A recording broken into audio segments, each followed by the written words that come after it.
waan salaamay walaalayaal waan soo dhaweynayaa magacaygu waxaa la yiraahdaa Cabdi Ducaale waxaan maanta doonayaa dhowr daqiiqo inaan ka hadlo waxa uu ereyga Ilaahay Bible-ku ka oranayo midnimada ama wadajirka Soomaalidu waxay ku maamulaa ilka wadajir bay wax ku gooyaan taasi waxay tusaysaa sida ay midnimadu u keento wax qabad iyo horumar iyo nabad iyo wanaag sida ay u keento maanta ayaad Soomaalida ka arkaysaan dhibaatada iyo baabaa iyo burburka iyo haraaga ay midnimo la'aantu keentay Soomaaliya maanta waxay kala qaybsan tahay gobolo yaryar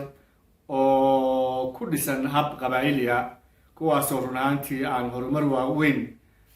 oo la taaban karo gaarsiinayn dadkooda oo ka jiro musuqmaasuq iyo qabiil iyo dulmi kuwaas oo aan xataa iska difaaci karin quwadaha shisheeye ee danaha gaarka kale ereyga Ilaahay Bible-ku wuxuu amaanayaa midnimada iyo wadajirka kitaabka sabuuradii Nabi Daawud cutubka 133 aayadda koowaad waxaa ku qoran bal eeg siday u wanaagsan tahay oo u wacan tahay inay walaalo wadajirku deganaadaan xertii Ciise Masiix ee ugu horeysay waxay muujiyeen midnimo aad u weyn taasi waxay keentay kaniisadii Ciise Masiix inay aasaasanto oo ku aasaasanto si oo ku faafto si nabada ee aanay ku faafin si dagaal iyo khasab iyo jihaad iyo jujuub ah midnimadaasi waxay xertii Ciise Masiix awoodsiisay inay u markhaati furaan sayidkooda oo ay dadkii kala gaarsiiyaan injiilkii Ciise Masiix warka wanaagsan ee badbaadada waxay kaloo awoodsiisay inay daboolaan baahidii ay qabeen xubnihii kale ee xerta ku soo biiray ee aan waxba haysan waayo qof kasta wuxuu haystay ayuu iibiyey oo qiimihii la qaybsaday xertii kale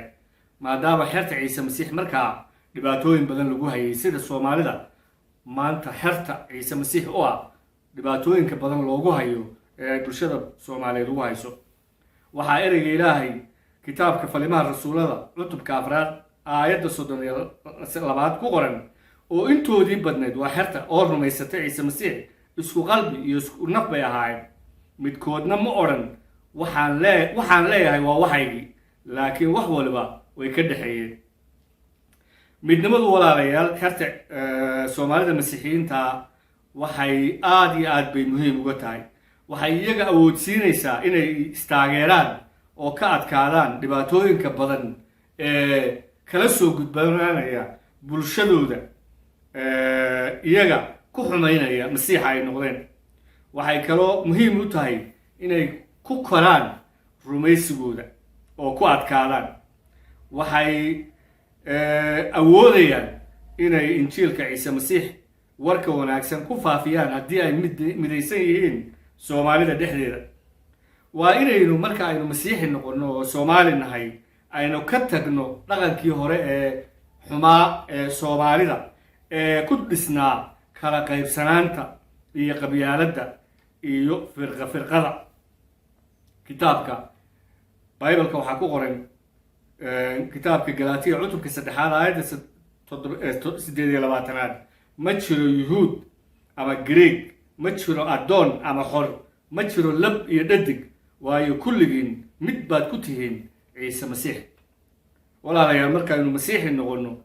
waa ma jiro daarood ma jiro hawiye ma jiro isaaq iyo wixii lamida ma jiro laandheere iyo laangaar ma jirto qoqobid ku dhisan lab iyo dhadig waayo dhammaanteed waxaynu Ilaahay hortiisa wax ku nahay oo qiimo ku leenahay magaca Ciise Masiix ee aynu rumaysanay kaasoo ina mideeyay marka walaalayaal waxa muhiim ah inaynu ilaalino midnimada oo ku dadaalo waayo marka ayuu Ilaahay raali naga noqonayaa haddaba walaalayaal waxaan kaga tegayaa dhiirigelintan iyo waanadan uu ruuxa quduuska ah ereyga Ilaahay noogu qoray kitaabka Korintoska 1 cutubka 1 aayadda 10 oo oranaysa walaalayaalow waxaan magaca Rabbigeena Ciise Masiix idinkaga baryayaa inaad dhammaantiin isku wax ku wada hadashaan iyo inaynaan kala qaybsamin laakiin inaad ku dhammaataan isku maan iyo isku talo. ilaahay idin barakeeyo.